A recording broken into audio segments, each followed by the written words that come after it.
19 अप्रैल से शुरू होने वाले 2024 के लोकसभा चुनाव में महज 1 महीने का समय बचा है, जिसके चलते सभी राजनीतिक पार्टियां व्यस्त हैं। कांग्रेस की भारत जोड़ो न्याय यात्रा भी समाप्त होने जा रही है। देश में आचार संहिता भी लागू हो चुकी है, जिसके बाद अब चुनाव प्रचार भी बंद हो गए हैं। इसी बीच पीएम मोदी एक कार्यक्रम में पहुंचे, जहां उन्होंने देश के विकास और चुनाव की तैयारियों पर बात की। पीएम मोदी ने कहा कि वे कर्नाटक से सीधे कार्यक्रम में आए हैं, क्योंकि वे 2024 नहीं, 2029 के भी नहीं, बल्कि 2047 के चुनाव प्रचार में व्यस्त हैं। इस दौरान उन्होंने देश के विकास के बारे में भी बात की। पीएम मोदी ने कहा कि 10 साल पहले तक मुश्किल से 100 स्टार्टअप थे, अब 1.25 लाख स्टार्टअप रजिस्टर्ड हैं। भारत में स्टार्टअप आंदोलन केवल संख्या के बारे में नहीं, बल्कि तथ्य ये है कि वे 600 से अधिक जिलों में स्थित है, जो कि देश के क्षेत्रफल का 90% है। उन्होंने कहा कि 2014 के बाद से उनके मंत्रिमंडल की मंत्रियों ने 680 बार पूर्वोत्तर राज्यों का दौरा किया है। उन्होंने कहा, प्रधानमंत्री के तौर पर मैंने देश के अन्य सभी प्रधानमंत्रियों के संयुक्त दौरों से ज्यादा पूर्वोत्तर राज्यों का दौरा किया है। पीएम मोदी ने कहा कि हाल ही में मैंने दिल्ली में एक कार्यक्रम में भाग लिया, जहां मैं देश भर से आए स्ट्रीट वेंडरों से मिला। हमने कोविड महामारी के दौरान सीखा कि ये लोग कितने महत्वपूर्ण हैं। मैं उनके लिए कुछ करना चाहता था। हमने पीएम स्वनिधि योजना शुरू की। उन्होंने कहा कि पहली बार रेहड़ी पटरी वालों को सस्ता और आसान ऋण मिल रहा है, जिनका अपमान किया जाता था, अनपढ़ कहा जाता था। वो रेहड़ी पटरी वाले आज भारत की डिजिटल क्रांति का चेहरा बन गए हैं। पीएम मोदी ने कहा कि मैं मक्खन पर लकीर करने नहीं, बल्कि पत्थर पर लकीर करने आया हूं। मैं आपके बच्चों के हाथों में एक समृद्ध हिंदुस्तान देना चाहता हूं।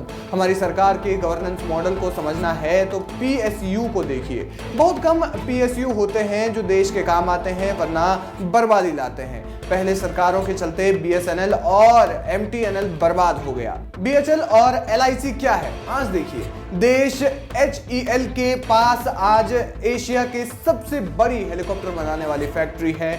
हमारी सरकार के कदमों की बदौलत आज पीएसयू के प्रॉफिट लगातार बढ़ रहे हैं। 10 वर्षों में पीएसयू की नेटवर्थ लगभग 9.5 लाख से बढ़कर 78 लाख करोड़ तक पहुंच गई है। पीएम मोदी ने पिछली यूपीए सरकार पर हमला बोलते हुए कहा कि पहले की सरकार के समय आपने ईज ऑफ लिविंग जैसे शब्द सुने नहीं होंगे, जो उस दौर में सक्षम थे।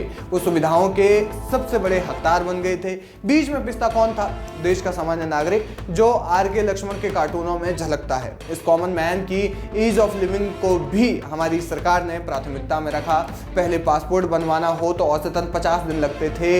इस 50 दिनों में भी लोगों को 50 फोन करने पड़ते थे और सिफारिश लगानी पड़ती है, और अब पासपोर्ट जो है आपके घर पर तुरंत पहुंचता है। इसके अलावा पीएम मोदी ने देश के गरीब तबके को लेकर भी बात की। उन्होंने प्रधानमंत्री आयुष्मान योजना समेत देश की जो तमाम योजनाएं चलाई गई हैं उनके बारे में भी बातचीत की और उनके फायदों को भी बताया। उन्होंने कहा कि देश का जो गरीब है वो किस तरीके से लगातार गरीबी रेखा से ऊपर बढ़ रहा है और जीने के और साथ ही साथ जो स्वरोजगार के नए नए तरीके ढूंढ रहा है। प्रधानमंत्री मोदी ने देश के विकास समेत राजनीति पर भी गहन मंथन किया और साथ ही साथ विपक्ष पर भी जमकर निशाना साधा। बहरहाल पीएम मोदी ने जो कहा, 2024 नहीं, 2029 नहीं, बल्कि 2047 के चुनाव की तैयारियों में व्यस्त हैं, और इसके अलावा ईज ऑफ लिविंग पर उन्होंने चर्चा की और वहीं जो तमाम बातें थी देश के विकास के लिए, उन्होंने उस पर चर्चा की। उस पर क्या है आपकी राय, हमें कमेंट करके जरूर बताएं।